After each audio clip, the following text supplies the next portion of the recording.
aí, pessoal? Eu sou o Renato Troves, que estou aqui hoje para falar sobre aquele jogo evangélico muito conhecido no mundo inteiro que se chama Resident Evil. Pois é. Bom, eu vou fazer aqui um catado do Resident Evil e mostrar para vocês o quanto de Bíblia que tem dentro dele. Pois é, o Evangelho de Jesus Cristo está ligado diretamente com essa história e eu quero conversar com vocês sobre isso, beleza? Mas antes, eu vou pedir para vocês encarecidamente que compartilhem esse vídeo, curtam, comentem, porque dá um trabalho lascado fazer isso. E durante meus estudos e tudo mais, sempre aparecia alguma coisa que eu achava interessante colocar aqui. Eu vou tentar ser menos prolixo e mais direto com os assuntos, mas peço que vocês reconheçam o trabalho. O espaço de comentários está aí, vocês podem adicionar, falar, criticar, fazer o que vocês quiserem no espaço de comentários. Convido vocês para imergir dentro dessa discussão, beleza? Mas antes da gente começar a falar, olha só. No sebo Renato Troves que Tatuapé, olha o que nós temos aqui. A série Biohazard, Resident Evil, da Marwara Desire. É isso? Marawa Desire, ou Desiree. Enfim, essa história aqui de mangá, ela tem nossos protagonistas queridos, ó. Chris Redfield. Acredito que essa deve ser uma história ali que antecipa, né, os acontecimentos de Resident Evil 6, porque tem, ó, o Piers Evans também, entre outros aqui, né? Tem alguns personagens que são inéditos, mas aqui tá a sequência dos 5 mangás que está disponível lá no nosso sebo. Se vocês quiserem saber mais, é só entrar lá no nosso @sebo Renato Troves que Tatuapé ou nos marketplaces aí, Shopee, Mercado Livre, Amazon. Nossa loja tá disponível para vocês poderem fazer, né, suas compras, beleza? E agora vamos à nossa oração inicial para a gente poder começar a falar de Resident Evil e o Evangelho de Jesus Cristo, beleza? Bom, vamos lá. Pai, obrigado por esse compartilhar, Pai. Obrigado por fazer da minha diversão algo que eu possa interligar com as tuas palavras, com o teu evangelho e trazer isso, extrair isso dessa diversão para compartilhar com essas pessoas que assistem e gostam. Pai, eu oro, Pai, para que todas as pessoas que estão aí assistindo esse vídeo possam ser edificadas, mas acima de tudo possam encontrar também um meio de se achegar a Ti a partir dessas palavras. Que não seja o Renato falando aqui para as pessoas, mas que seja o Teu Espírito Santo guiando toda essa conversa, toda essa diversão, mas acima de tudo, Pai, que possamos ter compreensão daquilo tudo que nós jogamos, que nós lemos, que nos entretém de uma forma geral, Pai. Pai, o Senhor está em tudo, em todas as coisas, e mesmo o mal só acontece por causa que o Senhor tem controle sobre isso, Senhor. Pai, eu oro de coração aberto para que esse seja o início de mais vídeos assim e para que outras pessoas se acheguem assim como eu me acheguei a Ti.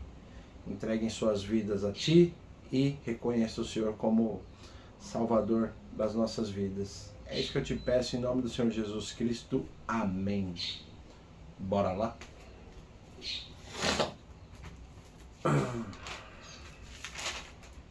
Vamos lá. Cadê o começo?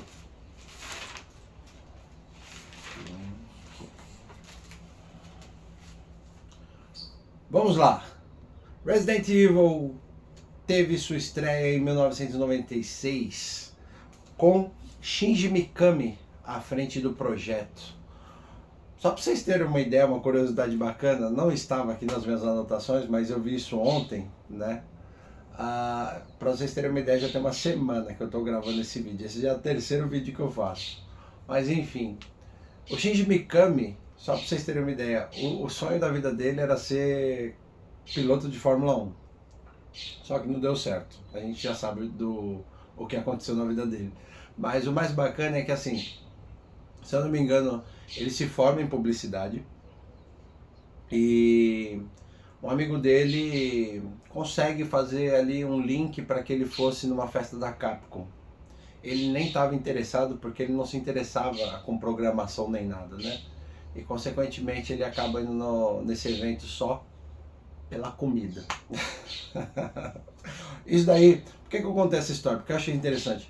Porque muitas vezes nossas estradas, principalmente quando se relaciona a nosso futuro, a nossos sonhos, elas às vezes pegam alguns desvios que, por incrível que pareça, quando a gente acredita que talvez aquilo possa dar em nada, é onde a gente tem mais sucesso na nossa vida. E isso é muito legal, muito bacana. Eu trouxe essa curiosidade para vocês.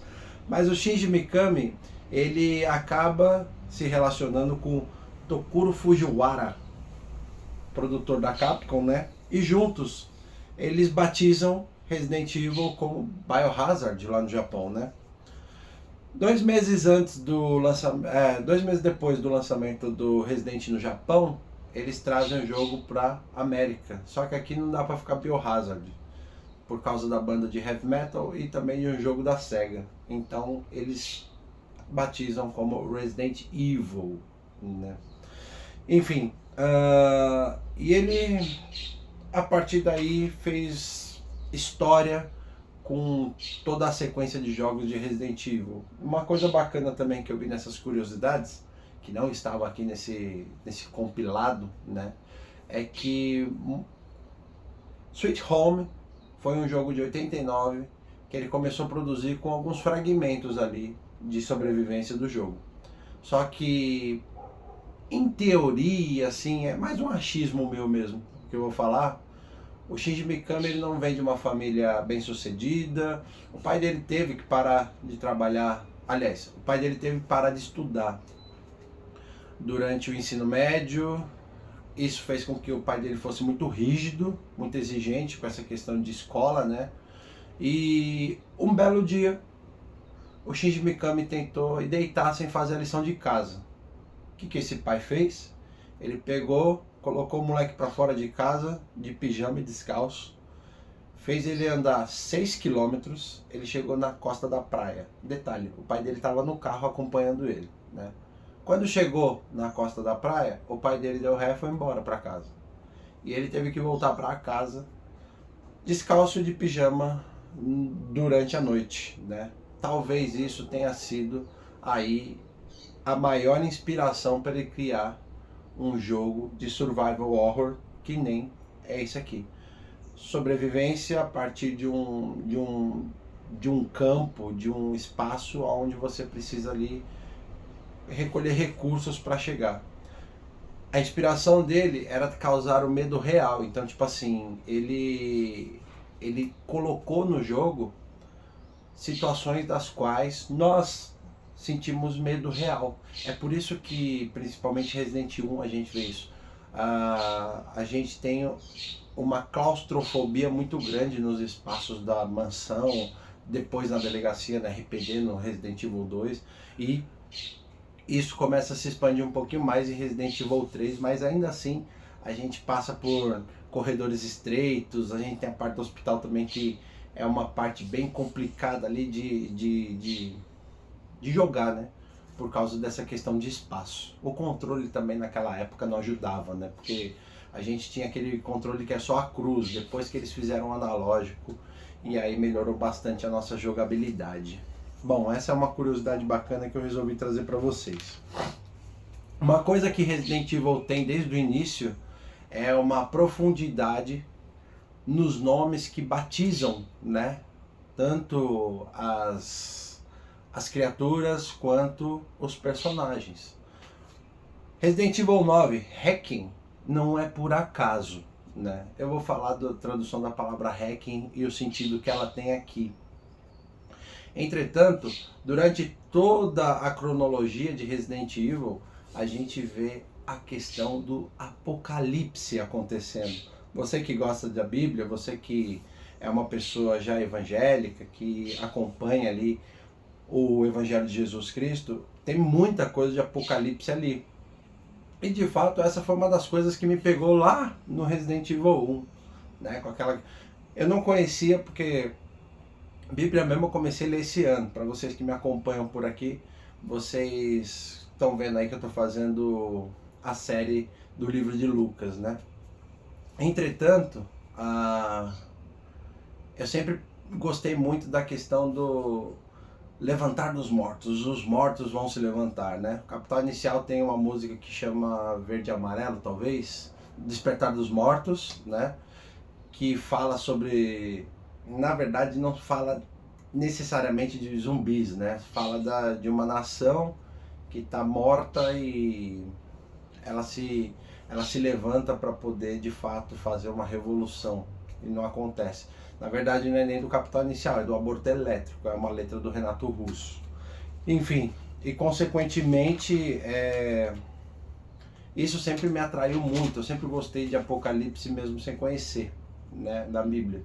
Eu sempre tive alguns fragmentos ali que traziam alguma revelação de alguma coisa, mas eu sempre achei aquilo muito, muito bacana, exatamente pelo teor de como fala sobre as revelações de Jesus Cristo ali. Enfim, isso me liga à primeira coisa que eu quero falar com vocês. Vocês por acaso sabem o que significa a palavra Apocalipse?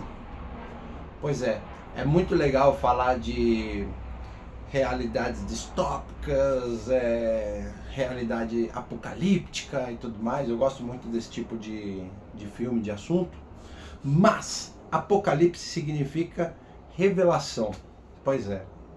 Apo significa tirado de.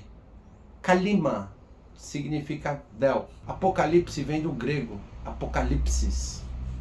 E tem o significado de esperança, revelação, desvelamento ou tirar o véu. Pois é.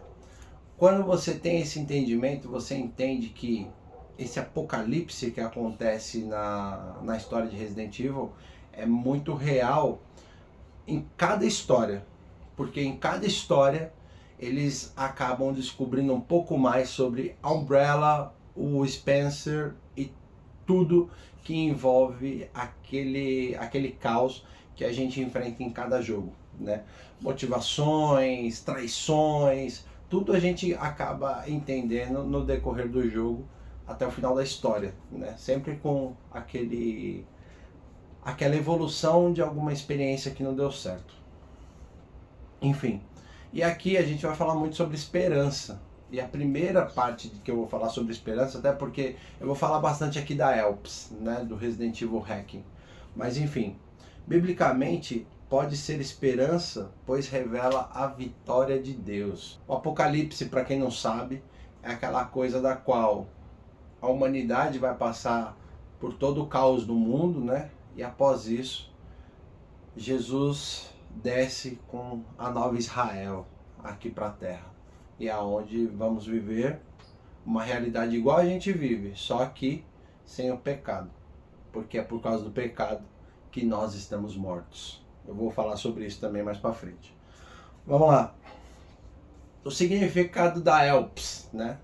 ELPS, lá no jogo, ficou conhecido como a inspiração vinda da deusa grega ELPS. E ELPS, no grego, significa esperança.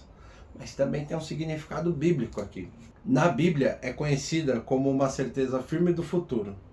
Não se trata de um simples otimismo incerto, mas de uma expectativa confiante e concreta do cumprimento das promessas de Deus. E uma âncora para a alma, focada na fé e no futuro. Tem um sentido muito mais profundo. Lá no jogo, o Oswald Spencer, ele conversando com a mãe da Grace, ele pega e fala que foi batizado como Elpis por causa da deusa grega Esperança. Para quem não sabe, lá na mitologia grega, Elpis, a deusa grega, foi a única que ficou dentro da caixa de Pandora, após todos os males escaparem. Então o que acontece? Tipo, no final de Resident Evil Hacking, a gente entende, vendo esse vídeo da entrevista da mãe da Grace, que ele vai lá e coloca isso como uma redenção. Em Hacking, nós vemos que a família, tanto quanto a nova ameaça que chama Conexões, elas estão envolvidas com um míssil que foi jogado em Raycon City.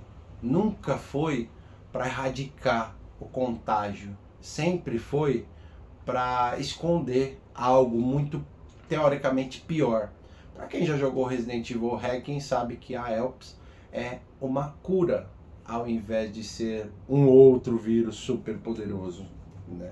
Enfim, e ali na jornada do Leon e da Grace, quando eles descobrem isso, o que fazer com isso? O que fazer com uma cura? A cura é muito mais poderosa, eu vou conversar com vocês sobre isso. Por quê?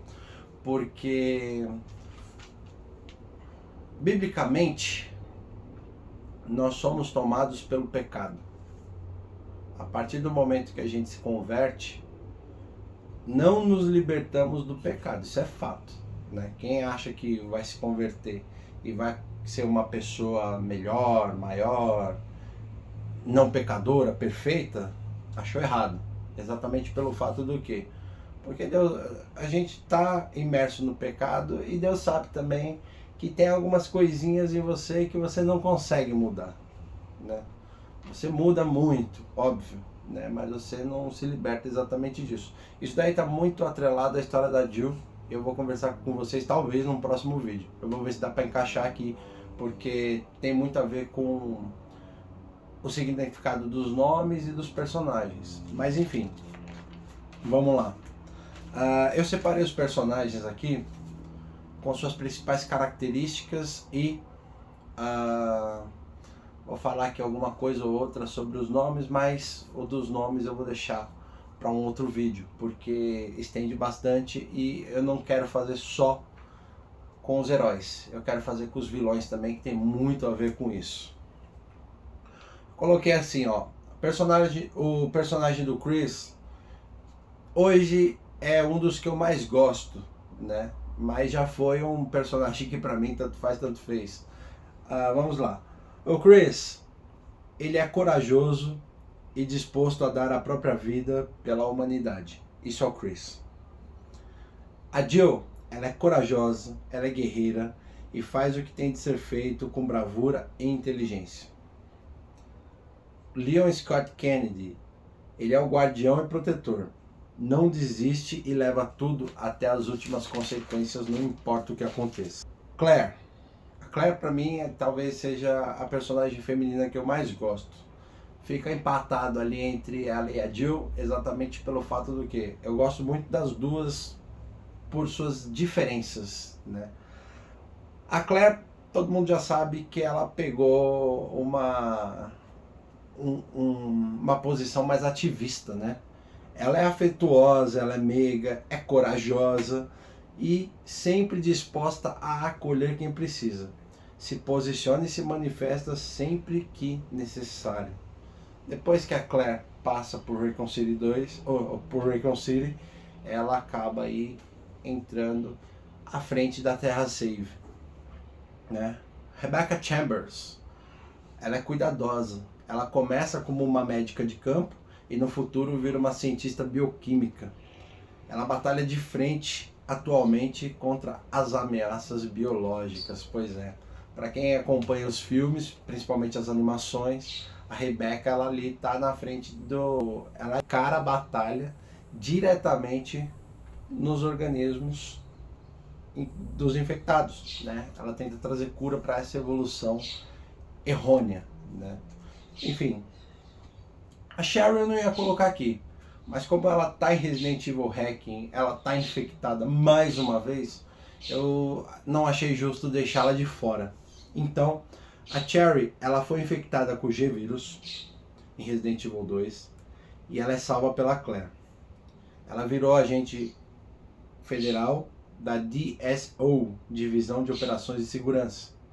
E o seu sangue foi usado pela Carla Radames para criar o C-Vírus. Bom, vamos lá. Aqui nesse vídeo eu vou falar sobre a queda do homem, o homem querendo ser Deus, a ciência acima da vida, sacrifício dos personagens e a esperança e redenção.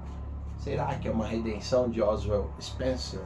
Lembre-se, o emblema da Umbrella é um guarda-chuva. Ele protege e ao mesmo tempo ele esconde. Para quem estuda marketing, tudo tem uma intenção, né? A marca, a logomarca que você cria, tudo tem uma intenção. A minha no meu sebo, por exemplo, a minha intenção é colocar ali fragmentos que atendam a tudo aquilo da literatura que eu gosto, né? Eu tenho um sebo do qual eu trabalho só com os assuntos que eu acho interessantes, que eu acho legais, que eu gosto, que me interessam, né? E é diferente dos outros sebos que tudo que chega eles usam para comercializar. Eu não. O que eu não uso, eu dou, né? Enfim, de graça recebeis, de graça dais, né? Vamos lá.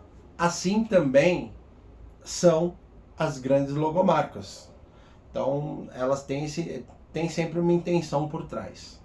Não é à toa que existe a publicidade, né? E a Umbrella, ela tem esse guarda-chuva exatamente como uma forma de te mostrar o que está sendo feito e esconder o que existe por trás, a intenção que existe por trás dessa inovação. Lá em 1968, Oswald Spencer, James Marcus e Edward Ashford fundaram a Umbrella Corporation. Spencer se desesperou com a humanidade repetindo os mesmos erros. As guerras mundiais e a Guerra Fria, ele achou aquilo uma loucura. A humanidade está se matando novamente. E aí o que o bonitão resolveu fazer? Vou mudar o mundo fazendo coisas incríveis. Não! Vou mudar o mundo tentando fazer com que as pessoas vejam que aquilo está errado? Não! Ele resolve fazer o quê? Ele resolve tentar ser Deus. Pois é, galera. Bom, a primeira motivação de tudo isso nos remete a Gênesis, né? Em Gênesis, capítulo 3, versículos 2 e 5. Podemos comer do fruto das árvores do jardim, respondeu Eva. Disse Deus, não comam e nem sequer toquem no fruto daquela árvore. Se o fizerem, morrerão. A promessa da serpente é exatamente a mesma ilusão presente no logo. Ultrapassar os limites da humanidade e tomar o controle da vida. Mais interessante que isso, ó, se liga só, Romanos, capítulo 5, versículos 12, 15 e 18. Quando Adão pecou, o pecado entrou no mundo, e com ele a morte, que se estendeu a todos, porque todos pecaram. Mas há uma grande diferença entre o pecado de Adão e a dádiva de Deus, pois o pecado de um único homem trouxe morte para muitos. Ainda maior, porém, é a dádiva de Deus, e sua dádiva que veio sobre muitos por meio de um único homem, Jesus Cristo. E o resultado da dádiva de Deus é bem diferente do resultado do pecado de um único homem, pois enquanto o pecado de Adão levou à condenação, a dádiva de Deus nos possibilita ser declarados justos diante dele, apesar de nossos muitos pecados. A morte reinou sobre muitos por meio do pecado de um único homem. Ainda maior, porém, é a graça de Deus e sua dádiva de justiça. E todos que a recebem reinarão em vida por meio de um único homem, Jesus Cristo. É verdade que um só pecado de Adão trouxe condenação a todos, mas um só ato de justiça de Cristo removeu a culpa e trouxe vida a todos. E por último aqui, para complementar isso, Romanos, capítulo 8. Considero que nosso sofrimento de agora não é nada comparado com a alegria que ele nos revelará mais tarde. Pois toda a criação aguarda com grande expectativa o dia em que os filhos de Deus serão revelados. Toda a criação, não por vontade própria, foi submetida por Deus a uma existência fútil, na esperança de que, com os filhos de Deus, a criação seja gloriosamente liberta da decadência que a escraviza. Pois sabemos que até agora toda a criação geme com dores de parto. Resident mostra visualmente uma criação que foi deformada pelo erro humano. Isso não está na Bíblia, tá? Isso aqui foi o que escrevi. Mas enfim, o Resident mostra exatamente essa morte que nós temos, né? Oswald Spencer, quando ele resolve recriar a vida humana ao seu ideal, aos seus propósitos, o que ele faz? Ele torna com que as pessoas se tornem zumbis, né? O pecado nos faz zumbis. Por quê? Porque nós acabamos sendo escravos de tudo aquilo que a gente gosta, que a gente almeja, que a gente deseja, né? Então é aquela coisa. Todo mundo fala do livre-arbítrio, né? Ah, eu sou livre para fazer o que eu quiser. De fato você é. Mas quando você não consegue deixar o que você quer fazer de lado, você está sendo escravo disso. Exemplo, você é viciado em games. Quando você não consegue deixar esse vício de lado, você é escravo disso. Você é viciado em sexo. Quando você não consegue deixar isso de lado, esse seu desejo te domina, né? Você é escravo disso. Os zumbis literalmente são isso. O que acontece? Morreu, volta pelo simples fato dos instintos naturais do homem, que é o de comer, né? É a fome. Os zumbis são guiados pelo cheiro e pela audição, né? Mas o intuito maior deles é só a fome. Você está sempre com fome de alguma coisa. Você entende? A gula, por exemplo, você come mais do que você quer, só pelo fato de você, tipo, às vezes só querer falar que você comeu mais daquilo, né? Então, tipo, tudo, principalmente os nossos pecados, tudo que a gente peca, a gente acaba sendo escravo desse pecado. Você entende? Tipo, essa mudança, ela não acontece assim, vou mudar hoje. É igual um viciado quando tá ali se acabando em drogas. Ele não decide sair das drogas, ele sai. Não. Essa mudança tem que acontecer de dentro para fora. Dentro dele, ele tem que ter uma vontade maior do que a do vício dele, para ele poder se libertar disso. As recaídas, elas são naturais, elas acontecem, tá? Não dá para me diminuir isso numa situação de alguém que é tomado por algum vício. Entretanto, quando você encontra essa glória de Deus dentro de você, é o que resulta no teu testemunho. Eu me livrei disso.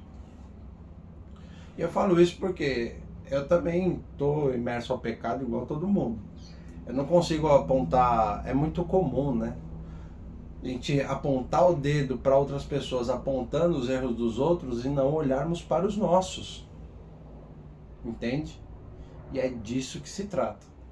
Então o que acontece? Tipo, o maior erro do Oswald é exatamente ele tentar recriar algo que até hoje nenhum humano conseguiu, né? Obviamente que a gente está falando de ficção aqui, mas essa coisa da evolução, da clonagem e tudo mais, é uma coisa que vem sendo estudada ano a ano, né? Ciência e Deus não são antagonistas um do outro, pelo contrário, eles se complementam, né? O que a ciência não explica está no inexplicável de Deus. Quando você tem uma doença lá que é incurável e é curada, a ciência não consegue explicar isso. Ou até consegue explicar, mas fragmentadamente. É o que chamamos de milagres, né? Então o que acontece? Tipo, o milagre, ele, por mais que você tente, não dá para ser explicado. E a ciência, ela está aí exatamente para quê? Para evoluir o cuidado, não só das pessoas, mas do mundo inteiro. É para isso que a ciência existe. Deus não foi egoísta de limitar o ser humano a algo do qual, tipo, eles não pudessem evoluir. Deus, ele foi bondoso o suficiente para fazer com que o ser humano aprenda dia a dia a evoluir na sua própria espécie. A gente vê a questão, por exemplo, do... como é que fala? Da nossa existência. Lá nos tempos antigos, um homem não passava de 30 anos. Hoje, o homem consegue ir a 100, 120 anos. Né? Isso é importante de entender. A última referência aqui com essa motivação do Oswald está em Efésios capítulo 2, dos versículos 1 a 10. Vocês estavam mortos por causa da sua desobediência e de seus muitos pecados, nos quais costumavam viver como o resto do mundo, obedecendo ao comandante dos poderes do mundo invisível. Ele é o espírito que opera no coração dos que se recusam a obedecer. Todos nós vivíamos desse medo, seguindo os desejos ardentes e as inclinações da nossa natureza humana. Éramos, por natureza, merecedores da ira como os demais. Mas Deus é tão rico em misericórdia e nos amou tanto que, embora estivéssemos mortos por causa dos nossos pecados, Ele nos deu vida, juntamente com Cristo. É pela graça que vocês são salvos. Portanto, nas eras futuras, Deus poderá apontar-nos como exemplos da riqueza insuperável de sua graça, revelada na bondade que Ele demonstrou por nós em Cristo Jesus. Vocês são salvos pela graça, por meio da fé. E isso não vem de vocês, é uma dádiva de Deus. Deus não é uma recompensa pela prática de boas obras, para que ninguém venha a se gloriar, pois somos obras-primas de Deus, criados em Cristo. Pois somos obras-primas de Deus, criados em Cristo Jesus, a fim de realizar as boas obras que Ele de antemão planejou para nós. Eu vou fazer um gancho aqui com um mandamento divino. Mas vamos lá. Hacking tem dois finais. O final bom e o final ruim. O final ruim é o que o Leon morre, né? Se você não jogou ainda Hacking e não sabia disso, sinto muito pelo spoiler. Mas aqui eu vou passar spoiler de todos os jogos. Mas enfim. No final ruim, o Leon está infectado. A Grace resolve destruir a Alps, né? E o Zeno, que é o clone do Wesker, ele vai lá. O Leon já está debilitado porque ele já está num estado de contágio terminal. O Zeno tem a sua evolução ali controlada, ele é bem poderoso, ele é praticamente igual ao Wesker, né? E o que acontece? Com a Grace destruindo a Alps, o Leon, o último ato heróico do Leon é salvar a Grace. Mesmo ali fraco, ele consegue ali enfrentar o Zeno, distraí-lo para que ele possa salvar a Grace. E no final o Zeno vai lá e dá o tiro de misericórdia na cabeça dele. Mas antes do tiro, ele fala as últimas palavras do Leon são. Mas antes do tiro, as últimas palavras do Leon são: eu não consegui salvar o mundo, mas pelo menos eu consegui salvar você. E aí vem o tiro de misericórdia, ele morre. Enfim. E foi essa cena que me fez fazer esse vídeo. Porque Jesus Cristo fez isso. Mas diferente do Leon, ele não salvou só uma vida, ele salvou todas. A humanidade, com o seu egoísmo, alguns renunciam, alguns não acreditam, alguns acham que é só uma história, né? Entretanto, esse texto de Efésios aqui, ele deixa muito claro do que se trata a nossa humanidade. Nós somos obras-primas de Deus. Estamos aqui para fazer exatamente o que o Leon fez. Nos sacrificarmos dia a dia uns pelos outros. A nossa cultura distorcida vai falar que isso é uma bobagem. Dar a vida pelo seu irmão? Que bobagem é essa? Você tá maluco, você tem que pensar em você. Isso me remete a uma cena de Resident Evil Dead Island, ou Ilha da Morte, como vocês conhecem aqui no Brasil, que a Claire ela tá infectada e ela tá presa numa cela com o Taylor Trevor, que é o responsável por criar os biodrones, né, que infectam as pessoas no filme. Enfim, o Taylor Trevor tá morrendo e a Claire tenta estancar o tiro que ele levou. Nisso, o Taylor pega e fala: para de ser boba, você tá morrendo também, tenta se salvar. E ela pega e fala assim: não, por mim eu não posso fazer nada, mas eu ainda posso tentar estancar seu sangue e tentar fazer você conseguir se recuperar. Um pouquinho antes dessa cena acontecer, a Claire, o Chris e o Taylor estão tentando uma forma de escapar do lugar onde eles estão.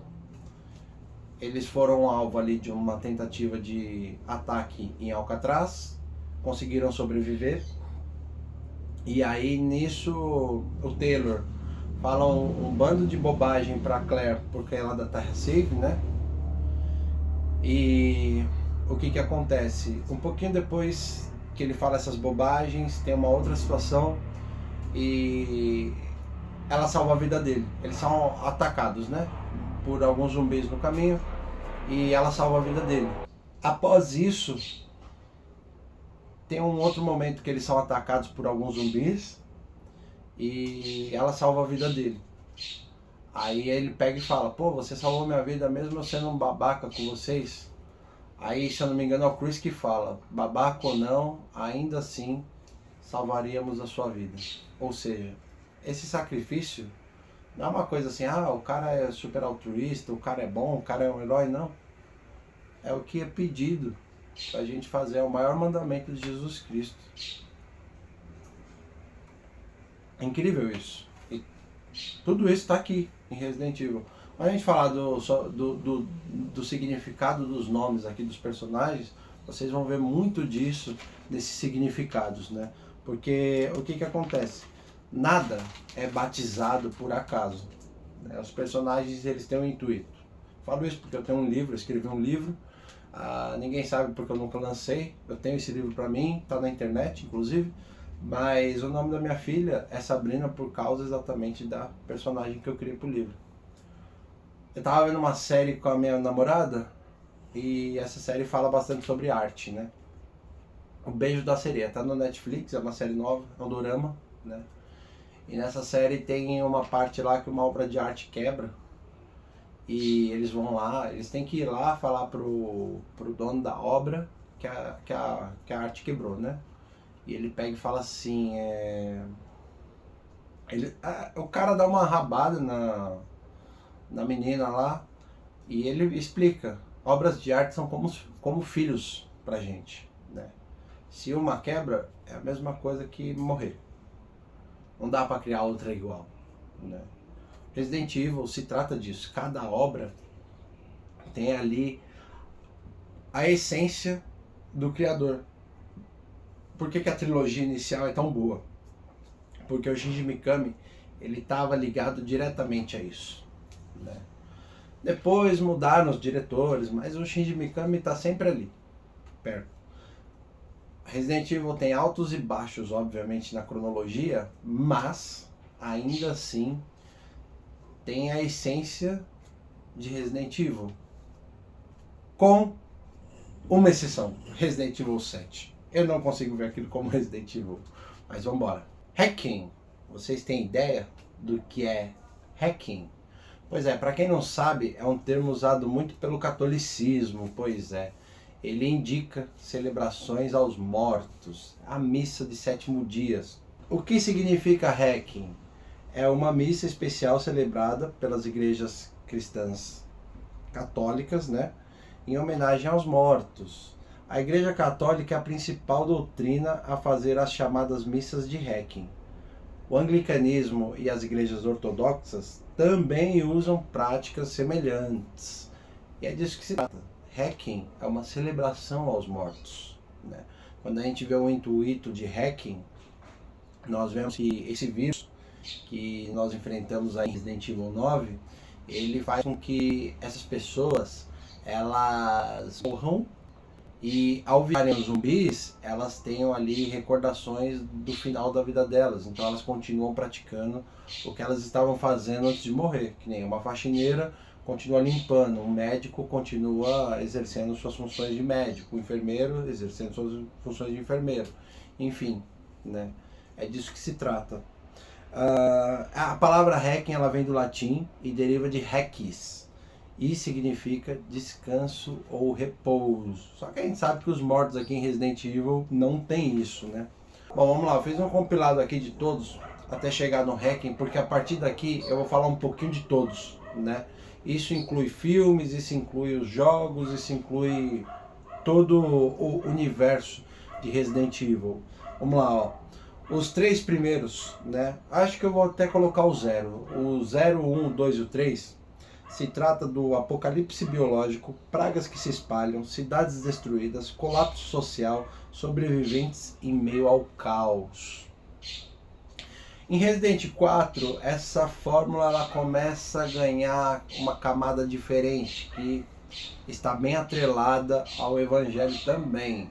Os falsos profetas, também uma referência a Apocalipse, do qual trará falsos messias. E aqui, ó, o Messias falso em Resident 4, Osmond Sadler, a evolução da humanidade, controle de massas e um novo mundo, com o vírus Las Plagas. Pois é, Las Plagas, para quem sabe, para quem não entende muito de espanhol, né, mas é muito claro, as pragas. Isso daí tem um sentido bíblico lá do Êxodo, né, da Bíblia. Enfim, e controle de massa, a gente já vive isso com essas questões ideológicas, com controle de natalidade, essas coisas todas, né? Enfim, é o início da proposta do Wesker, criar um novo mundo. E quem está por trás de tudo isso em Resident Evil 4 é exatamente ele, o Albert Wesker, que se revela em Resident Evil 5. O orgulho humano. Albert Wesker tenta criar, né, com Ouroboros, criaturas ali das quais replicam ele. Também um gancho aí para a questão dos clones, né? A lei do mais forte, cruzamento de DNA, o homem querendo ser Deus. Para quem acompanha aí o cinema, Gattaca é um baita filme que fala sobre essa mistura de DNAs, né?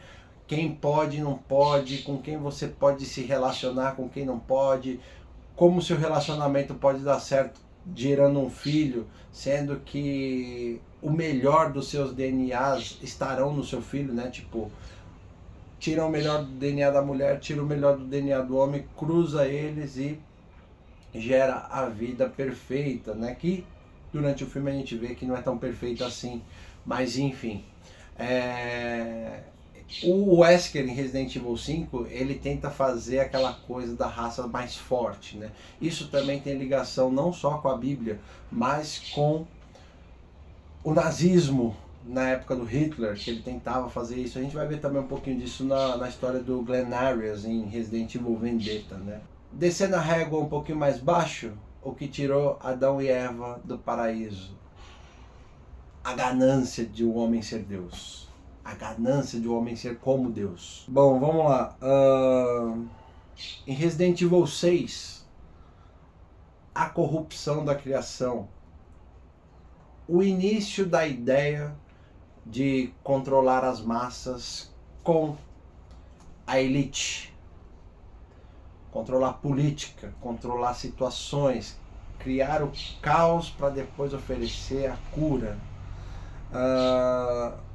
O mundo não deixa de existir, mas se torna distorcido.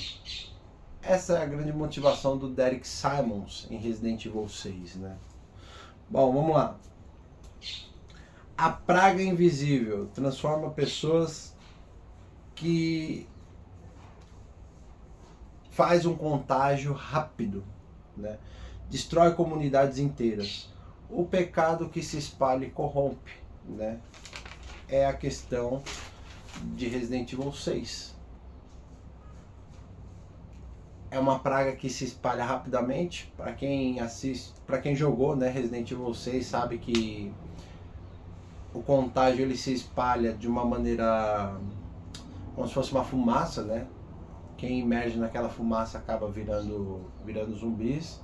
Mas enfim, além disso, né, você tem uma espécie ali de controle. Isso começa também a dar braços para as histórias que a gente vai ver ali depois, que tá em Infinite Darkness, que é a série do Netflix, a Resident Evil Vendetta e Resident Evil Dead Island. Bom, vamos lá. Resident Evil, eu fiz um compilado aqui de Resident 4, 5 e 6, né? Que é essa questão do... Em Resident 4, essa ótica começa a aparecer por meio de manipulação, controle populacional, né? Então você vê que com as plagas, os zumbis ali parecem que eles têm um demônio invocado dentro deles, né? Eles conseguem, né, atacar você, eles têm uma espécie de inteligência limitada ali, então eles agem de acordo como o Osmond Sadler controla eles, né? Eles estão infectados, mas o Osmond ele tem controle. Aonde que a gente vê isso na nossa vida? Se você falou igreja, acertou. Pois é.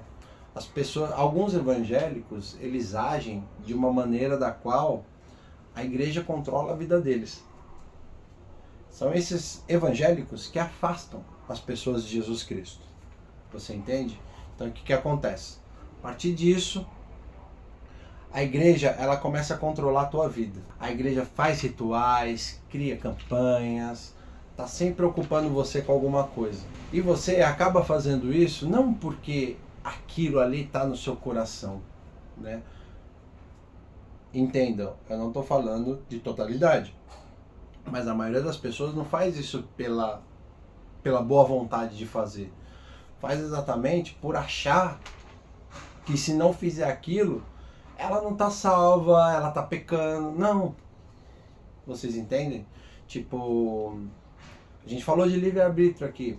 A questão não está em você fazer porque você é obrigado, porque você deve, porque aquilo ali é algo fundamental para a sua espiritualidade. Essa exaustão que você acumula na igreja, ela vai te fazer se afastar dela. Por quê? Porque você nunca consegue praticar o seu cristianismo aonde você tem que praticar, que é fora dali, né?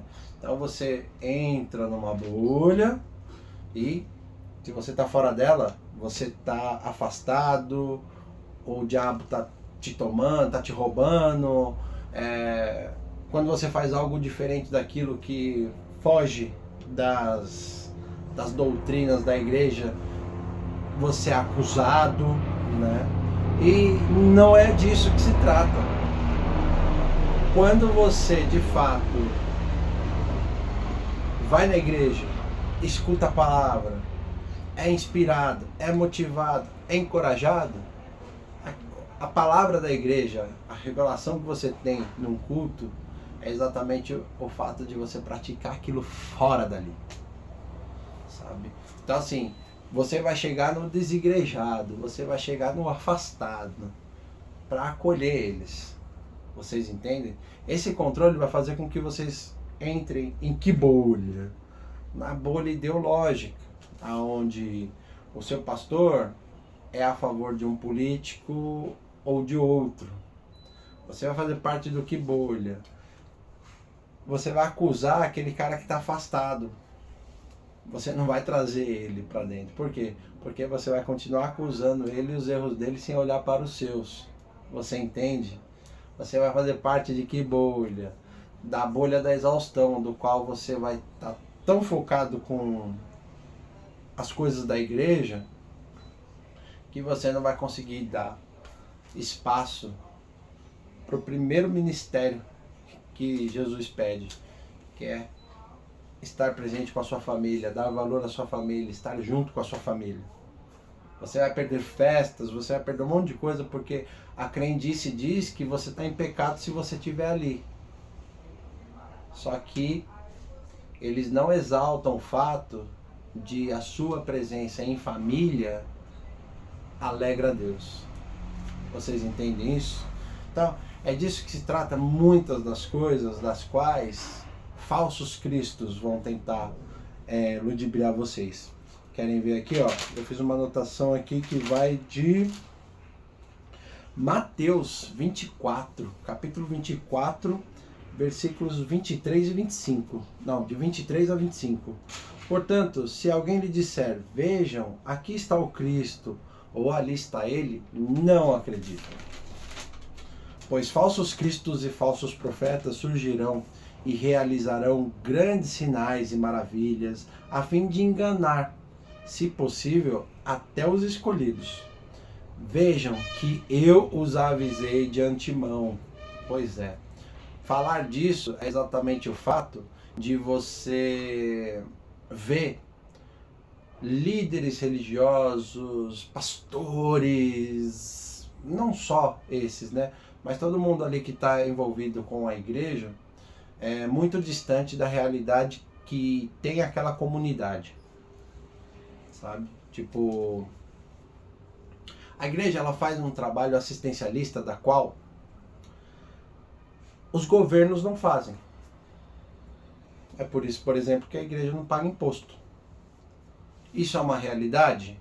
Muitas igrejas têm essa realidade de fazer esse trabalho comunitário, né? Que é ajudar os pobres, ajudar as famílias que estão necessitadas naquela comunidade, né? Tipo, essa é a função da igreja. Mas o que acontece? Às vezes você vê um monte de gente lá na igreja passando por necessidade e você vê que a vida daquelas pessoas que estão ali na igreja não tem essa realidade.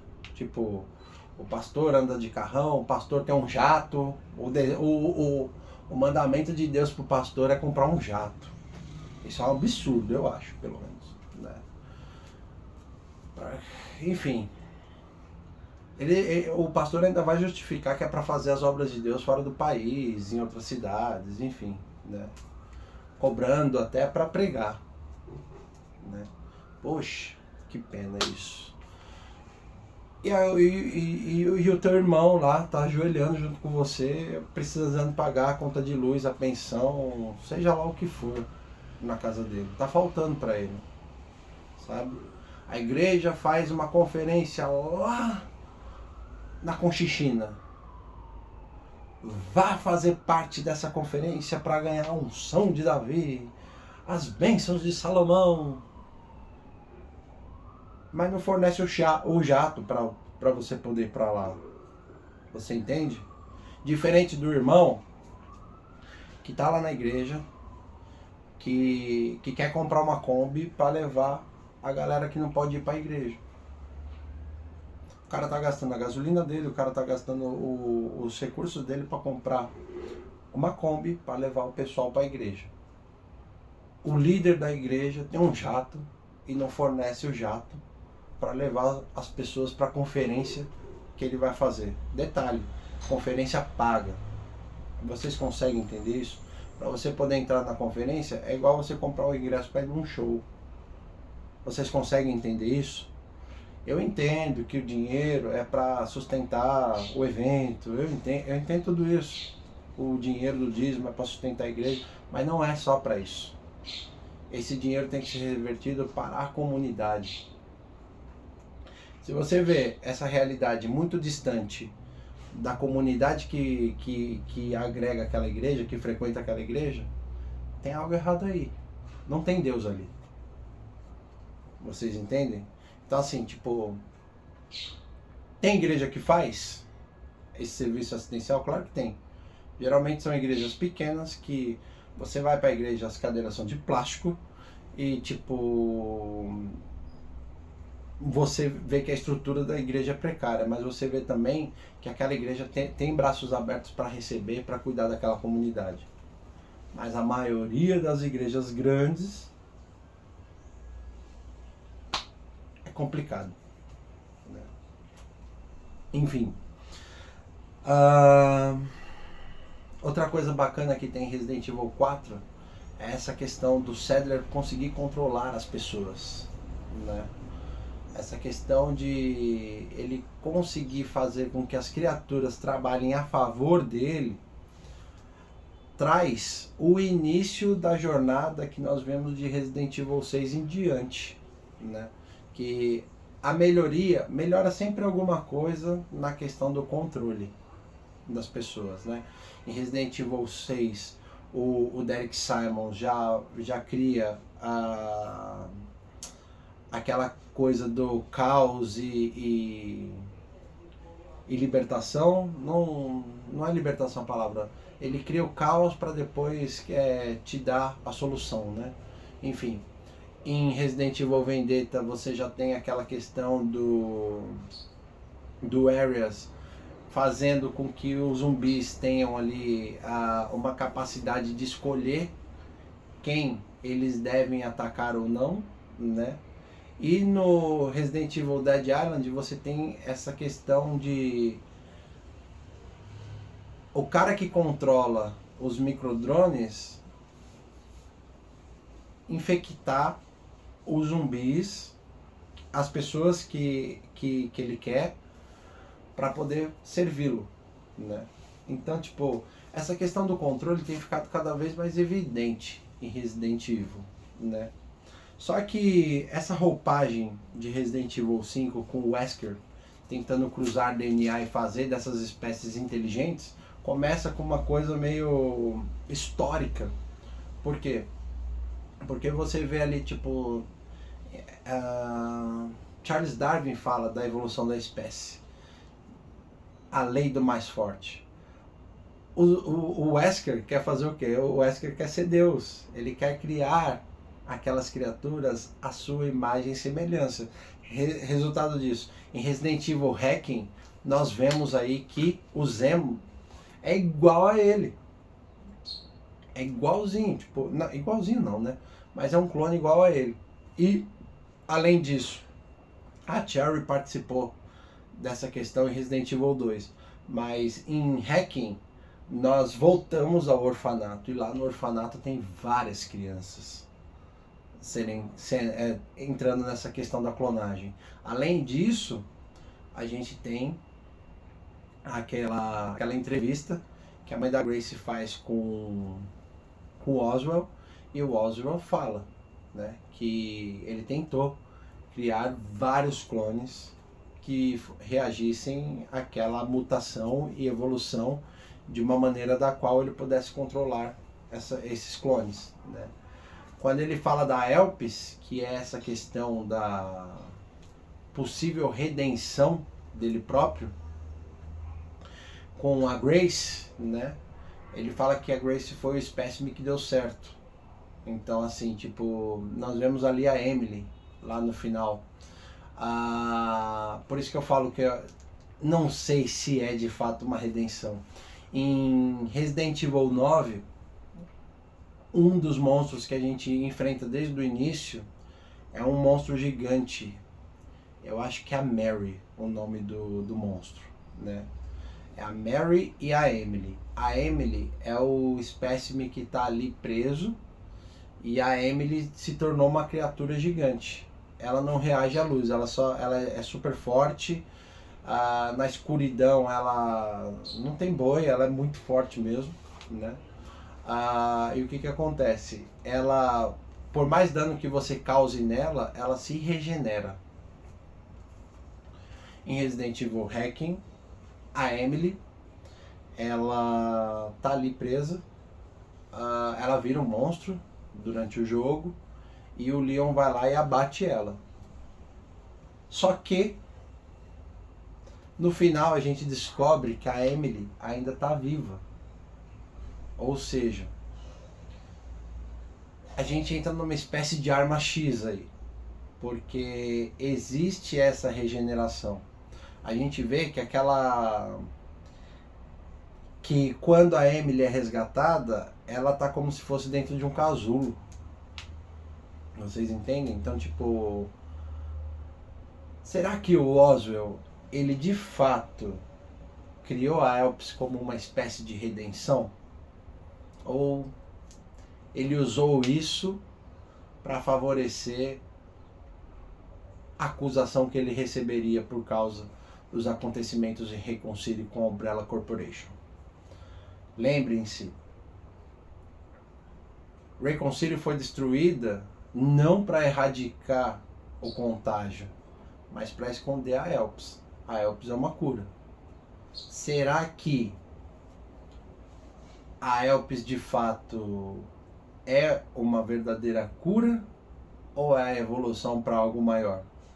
Porque eu entendo que aqui em Hacking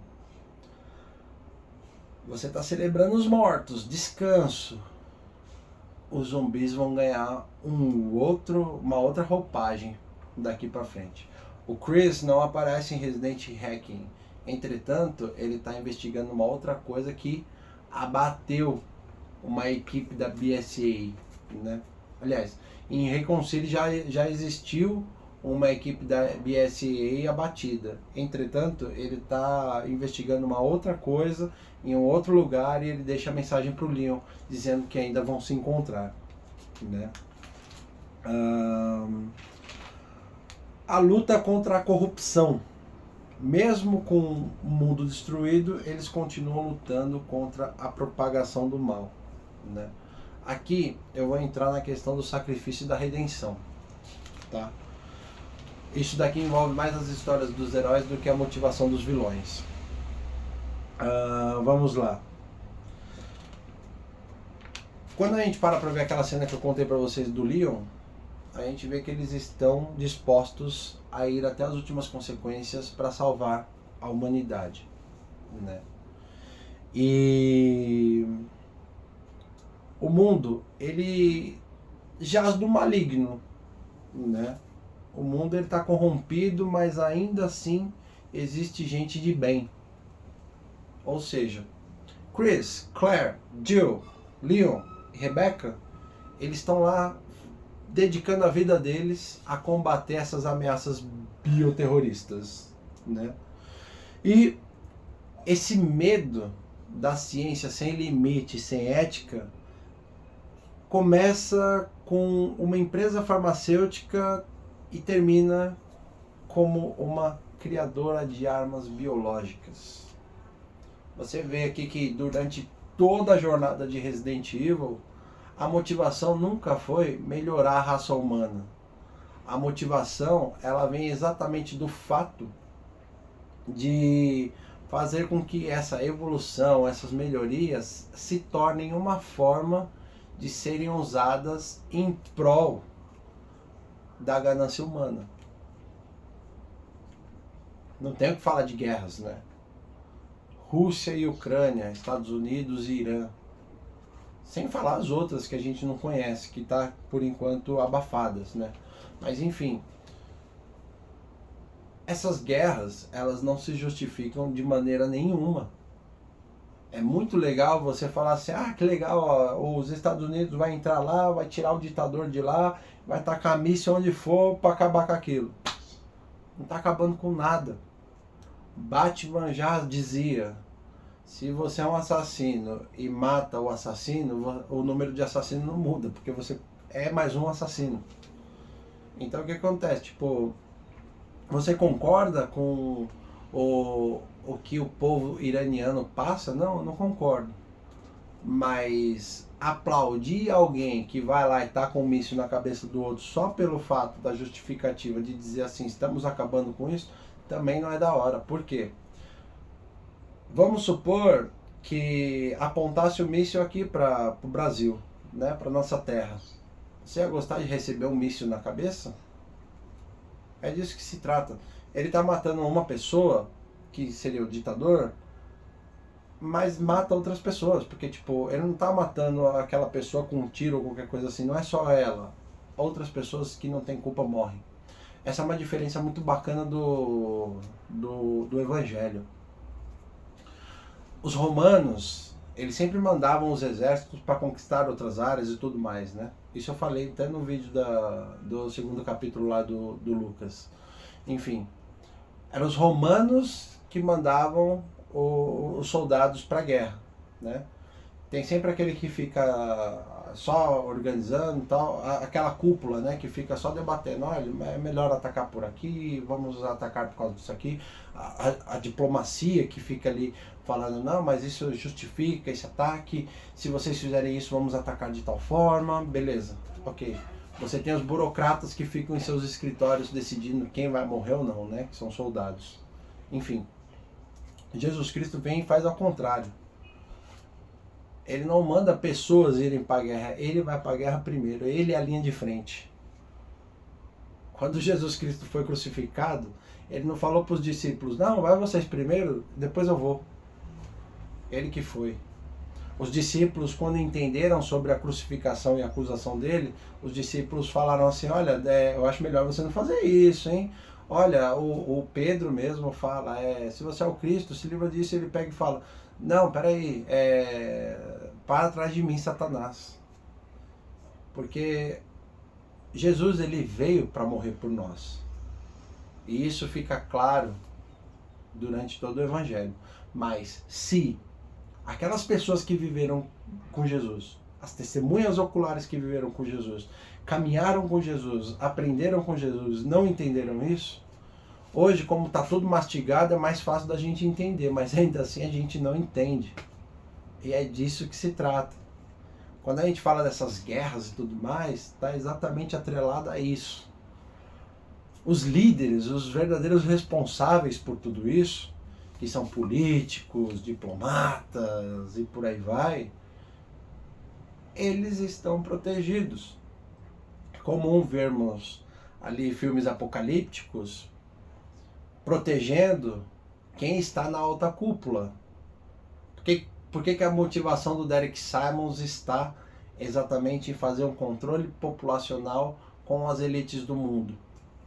É o que a gente vê, por exemplo, com a ideia das seitas e os Illuminates, né? As grandes famílias que dominam o mundo, né? Tá tudo dentro de um jogo. Vocês entendem isso? Tipo, tá tudo aqui. É colocado como diversão, é colocado como entretenimento, mas também é uma baita forma de você poder interagir, conhecer isso. Uma coisa que eu aprendi, por pior que o filme seja, se ele vai para o cinema, é porque ele tem uma mensagem para te passar.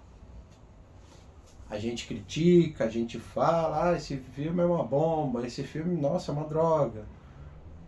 Mas ele foi reproduzido. Por mais que ele seja ruim, ele vai ser assistido.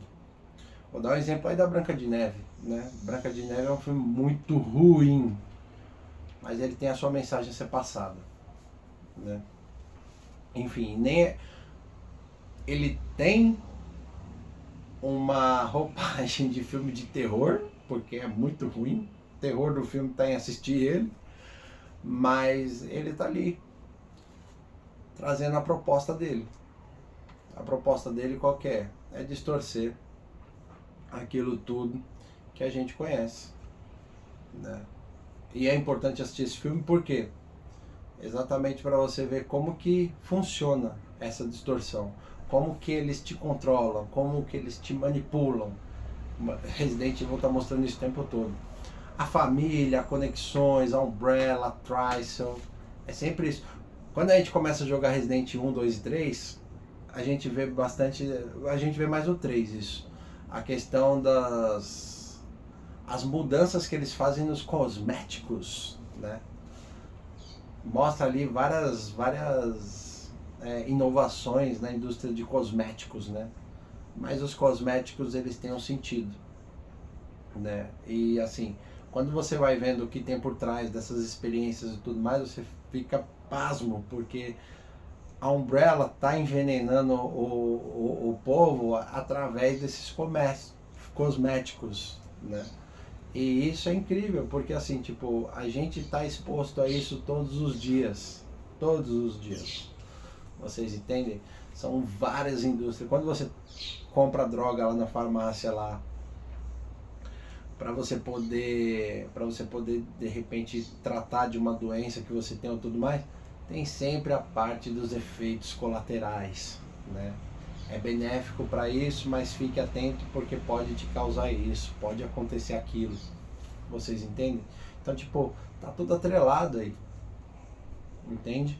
Então, assim, essas pessoas, como a Rebeca, por exemplo, que age em prol da ciência benéfica, elas existem.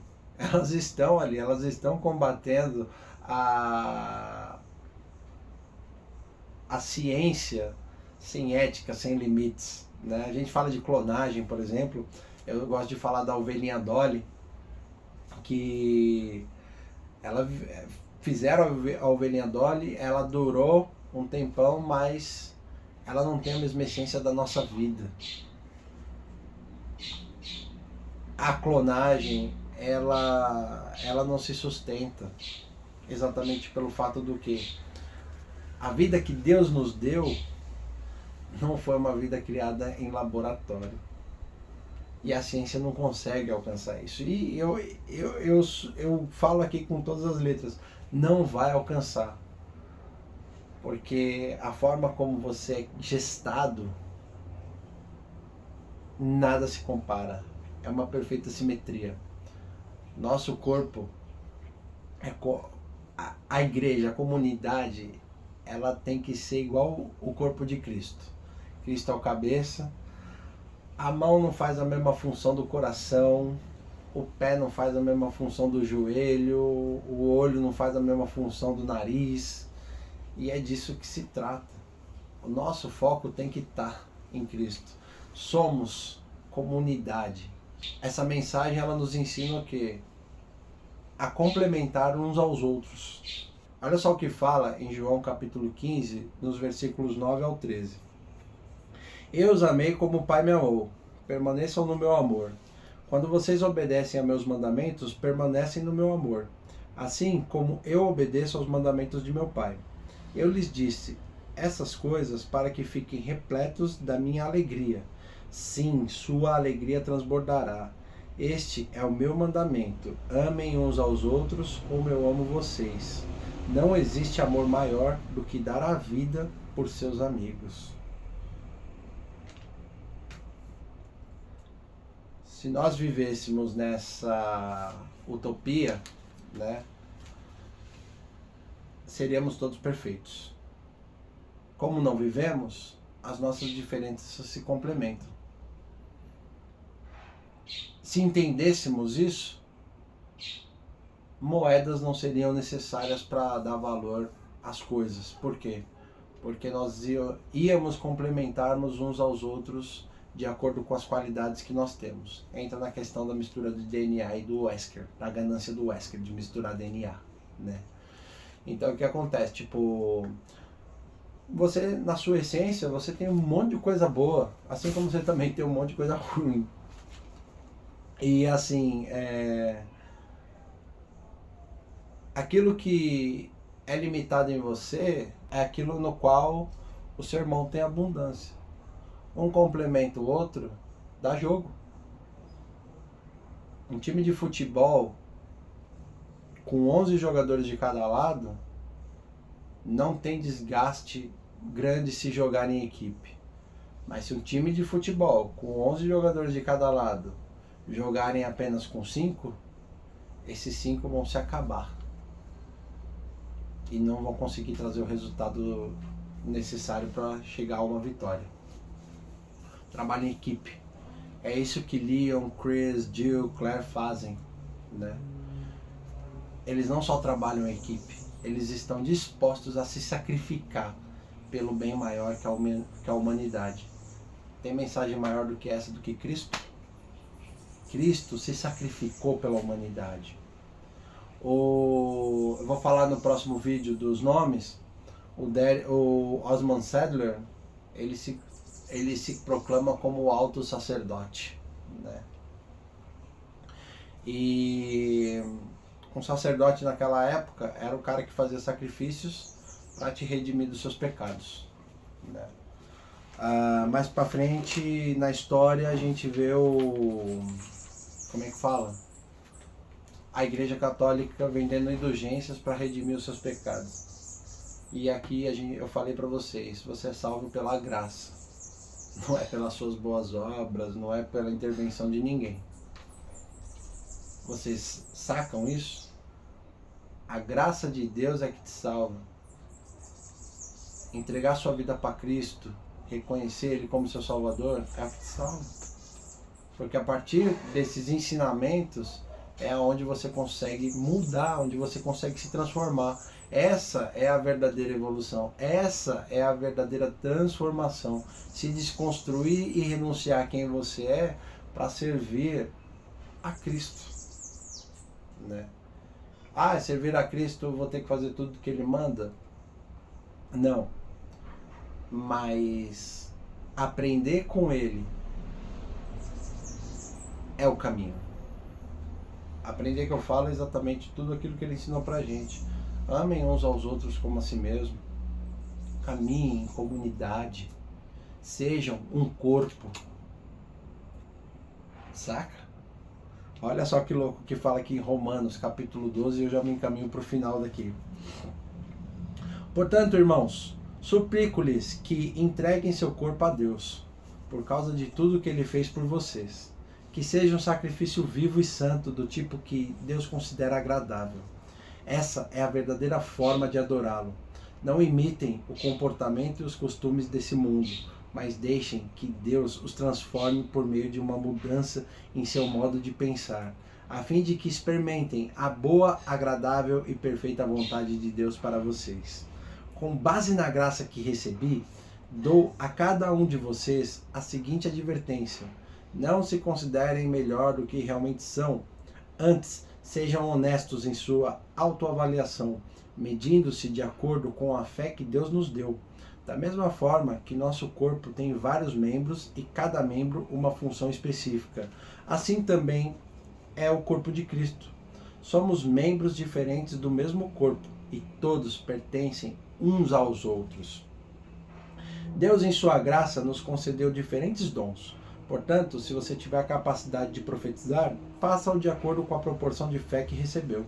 Se tiver o dom de servir, sirva com dedicação. Se for mestre, ensine bem. Se seu dom consistir em encorajar pessoas, encoraje-as. Se for o dom de contribuir, dê com generosidade. Se for o de exercer liderança, lidere de forma responsável. Se for o de demonstrar misericórdia, pratique-o com alegria. Amem as pessoas sem fingimento. Odeiem tudo que é mal. Apegue-se firmemente ao que é bom. Amem-se com amor fraternal e tenham prazer em honrar uns aos outros. Jamais sejam preguiçosos, mas trabalhem com dedicação e sirvam ao Senhor com entusiasmo. Alegrem-se em nossa esperança, sejam pacientes nas dificuldades e não parem de orar. Quando membros do povo santo passarem por necessidade, ajude com prontidão. Estejam sempre dispostos a praticar a hospitalidade. Abençoem aqueles que o perseguem. Não os amaldiçoem, mas orem para que Deus abençoe. Alegrem-se com os que se alegram e chorem com os que choram.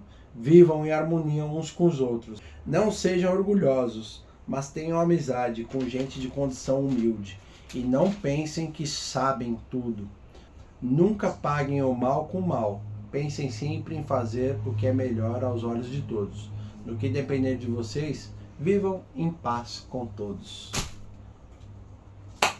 Vocês entendem aqui o instinto de comunidade? Vocês entendem aqui o senso de ser corpo? É disso que se trata.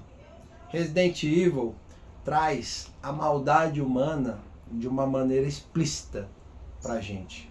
É pecado você jogar o jogo? É claro que não. É pecado você, como é que fala? Se divertir com isso? Não, não é.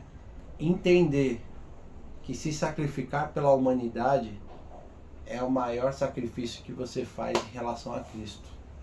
Se doe. Se você morrer por um irmão, amém. Mas se doe. Faça o possível para você continuar sendo obra de Deus na vida do próximo. Não seja como um zumbi de Hacking que morre e volta a fazer as suas funções. Não, você já morreu.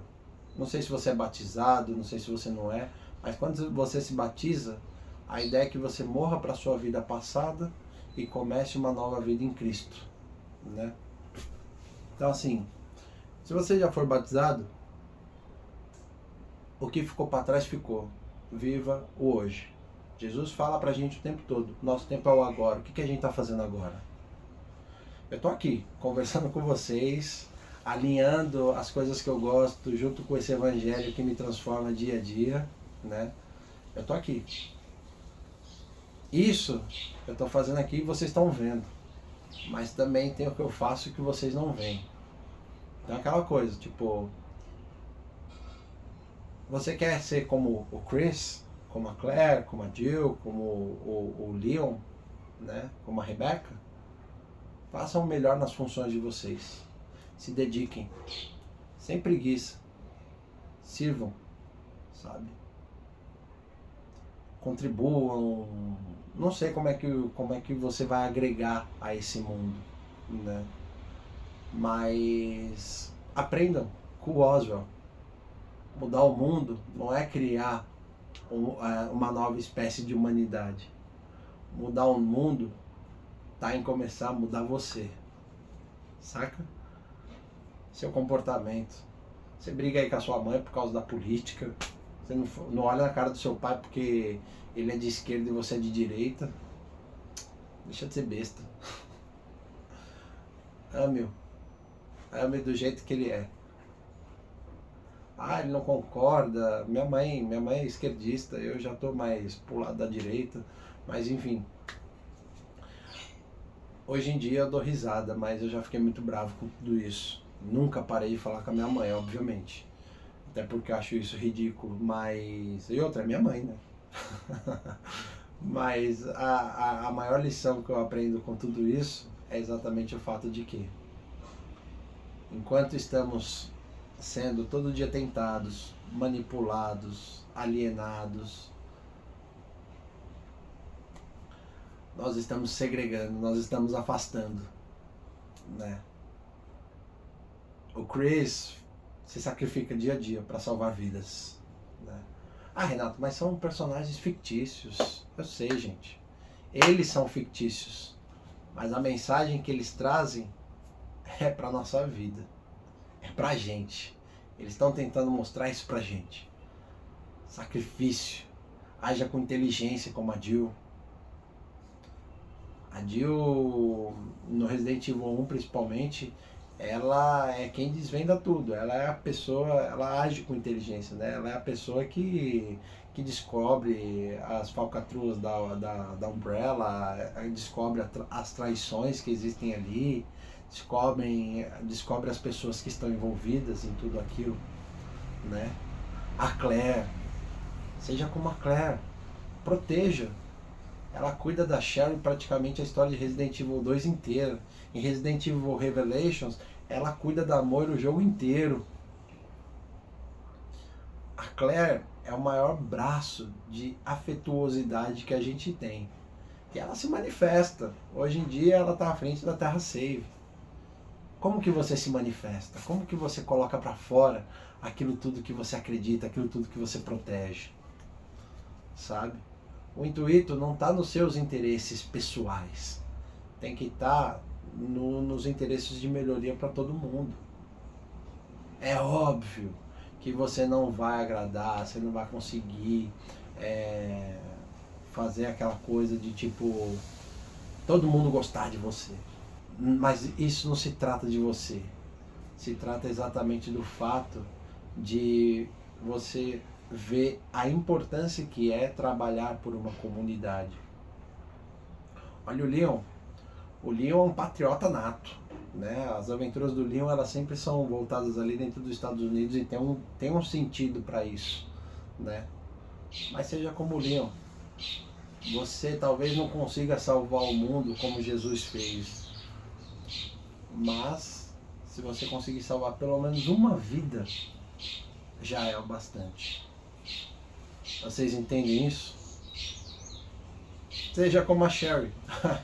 A Sherry, a gente vê aí durante toda a trajetória dela em Resident Evil que ela é sempre uma espécie de cobaia, ela está sempre sendo infectada, contaminada. E olha ela está tentando combater tudo isso, né? São personagens fictícios, mas a mensagem que eles têm por trás dele, vocês podem trazer para a vida de vocês. Nem sempre para você poder combater algo, você precisa de levantar uma arma de fogo. Você só precisa às vezes mudar o seu comportamento, a sua forma de ver o mundo. Procurem coisas que te inspiram. A Bíblia, ela te inspira todo dia. A mensagem está lá. São as mesmas palavras, são as mesmas coisas, mas todo dia fala de uma maneira diferente. O evangelho que eu comecei com vocês no livro de Lucas, aquela gravação daquele dia falou aquela coisa. Mas hoje ela pode falar outra. Eu não sei. Às vezes a mensagem, ela não está dentro das bolhas que nós tanto santificamos. Às vezes ela está bem longe dali. Resident Evil é do demônio? Olha, pode até ser, mas o mundo também é. É pecado jogar Resident Evil? Não sei, pode até ser, eu acredito que não, né? Mas tem tantas outras formas de pecado. Vocês entendem? Ah, então você quer dizer que tudo pode? Não, não se trata de tudo pode, se trata como você faz. Os 10 mandamentos de Moisés são leis. Tem tanta gente que segue a lei e é corrupto. Tem tanta gente que segue a lei e é hipócrita, né? Jesus veio para mostrar isso pra gente. E é isso que eu estou tentando mostrar para vocês aqui. Não se limitem a achar que só porque é um jogo vai te desvirtuar. Não, não se trata disso, né? Mas entendam que jogar esse jogo vai fazer com que você expanda a sua mentalidade para coisas que são tão reais quanto a ideia de ficção que existe dentro do jogo. Não é segredo para ninguém que a ciência tenta avançar com as clonagens, que a ciência tenta clonar células, que a ciência tenta fazer um monte de coisa. Não é segredo para ninguém isso. Não é segredo para ninguém que governos tentam controlar outros governos, tentam manipular situações, não é segredo para ninguém isso. Absorver isso, entender isso e fazer algo diferente com isso é a melhor forma que você tem de se rebelar contra esse mundo que jaz do maligno. O pecado, ele é invisível, mas a sua prática torna o pecado real. Vocês conseguem entender isso? Porque é disso que eu estou falando.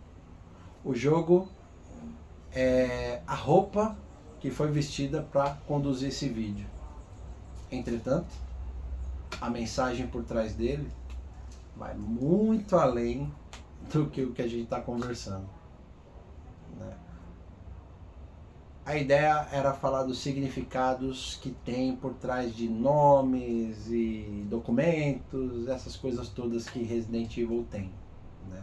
E vocês vão ver essa intensidade quando eu fazer o vídeo com o significado dos nomes. Entretanto, o mais legal de tudo isso é que a história vai muito além do que aquilo que a gente pode conversar.